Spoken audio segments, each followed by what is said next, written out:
अस्सलामुअलैकुम everyone, welcome back to my YouTube channel. उम्मीद करती हूँ कि आप लोग सब खैरियत से होंगे। तो आज हम बात करेंगे प्रोवेट जी क्रीम के बारे में। इसके एक्टिव इंग्रेडिएंट्स की बात की जाए तो इसमें हमारे पास बीटामेथासोन, डाइप्रोपियोनेट एंड जेंटामाइसिन सल्फेट होता है। बीटामेथासोन डाइप्रोपियोनेट एक कोर्टिकोस्टेरॉइड है और gentamicin sulphate anti microbial antibacterial properties रखता है, जो कि बैक्टीरिया की ग्रोथ को रोकता है और बैक्टीरियल इन्फेक्शन को ख़त्म करता है। इसके यूजेस की बात की जाए कि किस किस पर्पज़ के लिए आप इसे इस्तेमाल कर सकते हैं। अगर आपके स्किन पर रेडनेस हो रही है, इचीनेस हो रही है, हारिश बहुत ज़्यादा हो रही है, कोई भी इन्फ्लेमेटरी रिएक्शन हो गया है, तो उसमें इसका इस्तेमाल किया जा सकता है। बीटामेथासोन डाइप्रोपियोनेट जो है वो इन्फ्लेमेशन को कम करता है।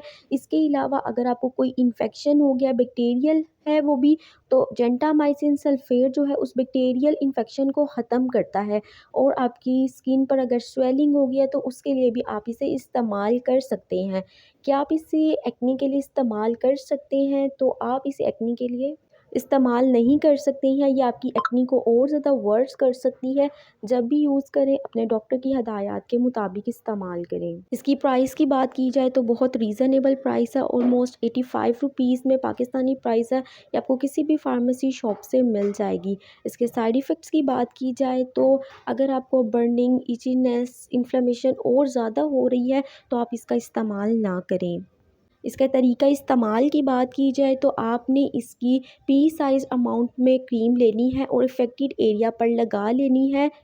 क्रीम लगाने से पहले उस एरिया को अच्छे से साफ़ कर लेना है। उम्मीद करती हूँ कि मेरी वीडियो आपके लिए बहुत इन्फॉर्मेटिव रही होगी। If you guys like this video, so don't forget to subscribe my YouTube channel. अल्लाह हाफ़िज़।